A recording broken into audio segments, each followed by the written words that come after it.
তো রুবায়াত ফাতেমা তনি, যাকে আপনারা সানবিজ বাই তনি হিসেবে চেনেন, নারী উদ্যোক্তা, আপনার স্ক্রিনে ছবি দেখতেছেন। তো গত পরশুদিন তার স্বামী মানে ব্যাংককে রাত 3টা 3 মিনিটে মানে না ফেরার দেশে চলে যায়। তো এই বিষয়টা সে আর কি তার যে ফেসবুক পেজ আছে সেখানে একটা স্ট্যাটাসের মাধ্যমে সবাইকে বিষয়টা অবগত করে।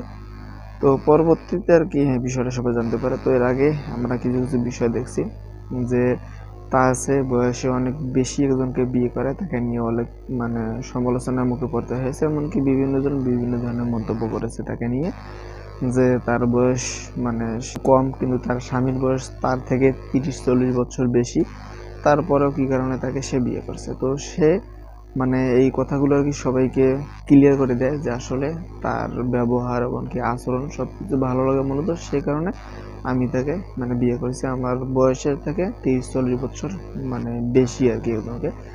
তো তনির আগে একটা স্বামী ছিল, তো তার সঙ্গে বনাবনি না হওয়ার কারণে তাকে আর কি সে ডিভোর্স দিয়ে দেয়। দেওয়ার পর আর কি মানে সে আর কি শাহাদাত হোসেন মানে তার যে স্বামী আর কি, তো সেই স্বামীকে বিয়ে করে। বিয়ে করার পর মানে তখন থেকে ভালোভাবে চলছিল, কিন্তু হঠাৎ করে 2024 সালের অক্টোবর মাসে আর কি তার স্বামী যখন অসুস্থ হয়, তো তারপর তাকে ঢাকায় একটা বেসরকারি হসপিটালে ভর্তি করে। তো সেখানে যখন দেখতেছিল যে কোনো উন্নতি হয় না, তো পরবর্তীতে তাকে আর কি ব্যাংককে মানে নিয়ে যায়। যাওয়ার পর সেখানে লাইফ সাপোর্টে রাখা হয়েছিল, মানে প্রায় কয়েক মাস রাখা হয়েছিল। থাকার পর আর কি আজ থেকে 2-3 দিন আগে মানে ব্যাংকক সময় রাত 3টা 3 মিনিটে আর কি সে আমাদের মাছ থেকে চলে যায়। তো বিজবাহিত নিয়ে বিষয়টা সবাইকে অবগত করে, এমনকি তার ফেসবুক পেজের মধ্যে স্ট্যাটাসের মাধ্যমে সবাইকে বিষয়টি জানিয়ে দেয়।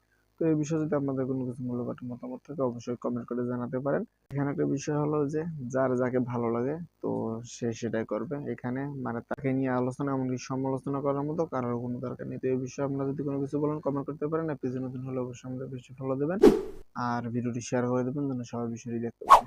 দেখা হবে নতুন কোনো ভিডিওতে।